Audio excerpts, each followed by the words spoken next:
What we are watching here is more than just another boring Senate floor meeting. This is the moment that the separation of church and state legitimately started to burst at its seams.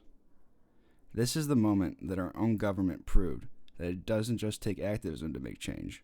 Instead, it took copious amounts of wealth. And most importantly, this is the moment that public education in America got flipped on its own head. But before we get back to this moment, there's a lot more of this story left to tell. Let's start by discussing the history of public education in America. Public education in America stems all the way back to the colonial era in New England. In the year 1635, the first public school opened its doors in Boston. That school is still known to today as the Boston Land School. Then, in the year 1639, the Mather School opened its doors. The Mather School was the first free taxpayer-supported public school in North America. While both of these schools are important to the creation of public education in America, it wasn't until the year 1647 that the first school system was created by the state of Massachusetts. This system insisted that every town with 50 or more families were to create a petty school, and every town of 100 or more families were to create a Latin or grammar school to prepare boys for college and administer the law. During the same time period in the South, public schools were unheard of. The closest thing that they had to public schools were called basic schools. Unlike the schools in the New England area, these basic schools were not taxpayer funded. They were supported by the families of the children who went there. This was because the most powerful people in the region, known as the planter class, which is anyone who owned land and 20 or more slaves, either hired private tutors for their children or sent them off to England or Scotland for their education. And it wasn't until the year 1811 that the states in the South opened a few common schools to teach reading, writing, and math. Following the Revolutionary War, the North started building a public education system. The trend continued throughout the North and eventually made its way to the South following their loss in the Civil War, and by the year 1870, all states had a tax-subsidized elementary school system. Now let's jump forward a couple of years to get to what is known as the Progressive Reform Movement of education. The movement started in 1890 and set the foundation for the present state of public education in America.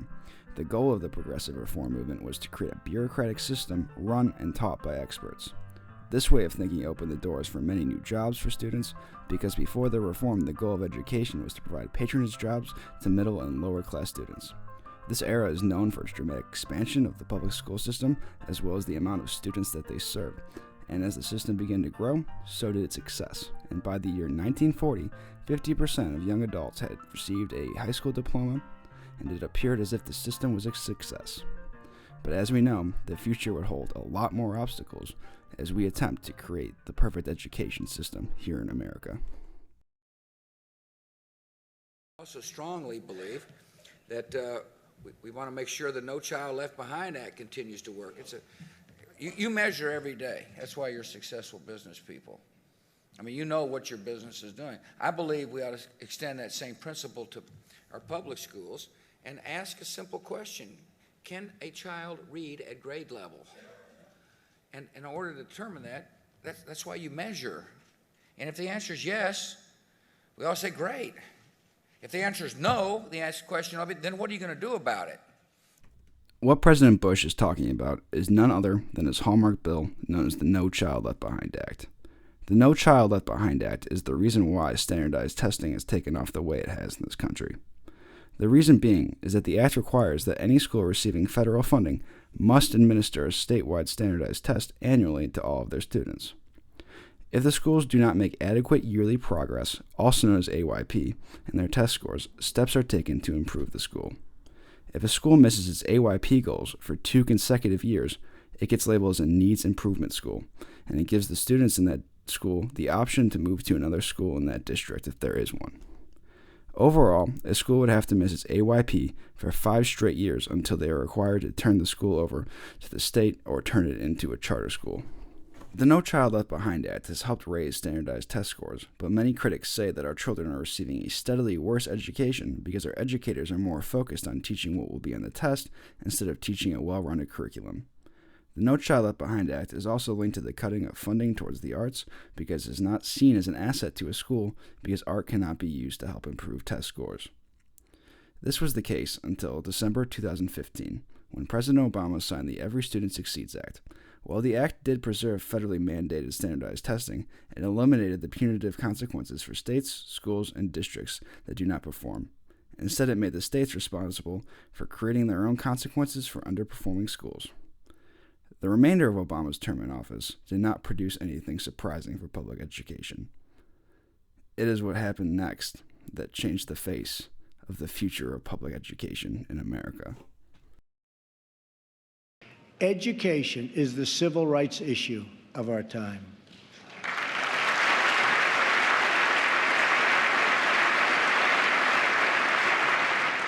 I am calling upon members of both parties to pass an education bill that funds school choice for disadvantaged youth, including millions of African American and Latino children. This video of President Trump, which was taken during his first public address to Congress, shows us the exact way he feels about the future of public education. But before we go any farther, what is school choice? School choice is an extremely broad term that is used to describe the overall idea that students and parents should be able to choose where they send their kids to school, and it should be paid for by the government. The main goal of school choice is to get kids who live in areas where the school districts are not up to par a chance to go to a better school. So what is Trump's big plan for school choice? It's called the voucher system. The voucher system is a method of school choice that allows students to attend a private school for free on a voucher given to them by the government. This is how it works.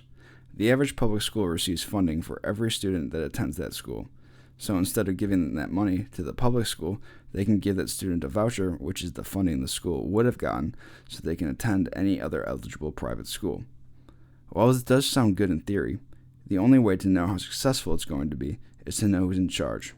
And in this case, her name is Betsy DeVos, and she is the new Secretary of Education of the United States of America, and she's the face of the future of public education. So let's get to know her. Betsy DeVos was born on January 8, 1958, in Holland, Michigan. Her father, Edgar Prince, was a billionaire industrialist and founder of the Prince Corporation, an automobile parts supplier in Holland, Michigan. She was raised a Christian and only attended Christian schools for her K-12 education. She attended Calvin College in Grand Rapids, where she studied business administration and political science. While in college, she met a professor and former president of Fuller Seminary School, Richard Meow. He introduced her to the ideas of neo-Calvinist Abraham Kuyper, who was a founding father of the Christian democracy political ideology. At the young age of 22, Betsy married her college boyfriend, Dick DeVos. Dick is the heir to the multi-million-dollar corporation known as Amway, which is also known for specializing in the use of a multi-level marketing model, which got them investigated by the United States Federal Trade Commission numerous times for being a pyramid scheme. Betsy's political career started early. Since the year 1982, Betsy has participated in the Michigan Republican Party and has been elected as a local precinct delegate for 16 consecutive terms. Then, in the year 1996, she was chosen to serve as chairwoman of the Michigan Republican Party. That she served until 2000. In 2004, the Lansing State Journal wrote an article on DeVos describing her as a political pit bull for most of Governor Granholm's term in office. But her political career just wasn't one of a figure, but also of a fundraiser. She personally raised $150,000 in 2004 for George Bush's re-election campaign. While that number is low compared to the $17 million the DeVos family has given the political candidates since 1989, it was respectable enough for her to host a fundraising event headlined by George Bush himself in the same year. While these accomplishments are worth noting, they aren't exactly what she is known for. Betsy DeVos is primarily known for being an education activist. In 2001, she co-founded the Great Lakes Education Project, which describes itself as a bipartisan, nonprofit advocacy organization supporting quality schools and public education for all Michigan residents. She is specifically well known for her plan for school vouchers that give taxpayer money to religious schools and for-profit schools. She's actually quoted as saying that she believes that education reform is a way to advance God's kingdom, and that changing the way we approach the system of education in this country really may have greater kingdom gain in the long run. It's surprising to hear such words spoken about using taxpayer money to help advance God's kingdom in a country where the separation of church and state is a constitutional obligation. Other than her belief to break down the wall that separates church and state, she also believes in tearing down another one, that wall being for-profit education. Betsy is quoted as saying that education is a closed system, a closed industry, a closed market, and a dead end. Betsy believes that opening the education market will give parents more choice, and in turn it will create more competition, and in turn more competition will come better schools. It is almost impossible to look at her beliefs and not see her agenda to create corporate, for-profit schools that will be funded by the taxpayer. Besides her unconstitutional beliefs about the future of public education in America, she also showed no signs of understanding the current state of public education. Let's take a look at this confrontation she had with Senator Al Franken during her confirmation hearings. Your views on the relative advantage of measuring, doing assessments and using them to measure proficiency or to measure growth. Thank you, Senator, for that question. I think if I'm understanding your question correctly around proficiency, I would also correlate it to competency and mastery, so that each student is measured according to the advancement that they're making in each subject area. Well, that's growth. That's not proficiency. As you can see, DeVos doesn't even understand the question she is being asked. How can someone who has no understanding of how the system currently works become the head of public education? This question baffled plenty of Democrats during the hearing. Here's what they had to say. Well, so I'm just asking, if you're challenging my figures, I would ask that you get your figures straight about education policy, and that's why we want more questions. And if you can't commit to use the tools that are already available to you in the Department of Education, then I don't see how you can be the Secretary of Education. Unfortunately, the words of the Democrats in office were not loud enough. And on February 7th, 2017, Betsy DeVos was confirmed into office as the new Secretary of Education. Here is the moment that permanently changed the future of public education in America. On this vote, the yeas are 50, the nays are 50. The Senate being equally divided, the Vice President votes in the affirmative, and the nomination is confirmed. President, Majority Leader. I move to reconsider the vote on the nomination. Question is on the motion to reconsider. I move to table the motion to reconsider. Question is on the motion to table. All in favor say aye. Aye. All opposed? The ayes appear to have it. The ayes do have it. And the motion to table is agreed to. I ask unanimous consent the mandatory quorum call be waived. Without objection.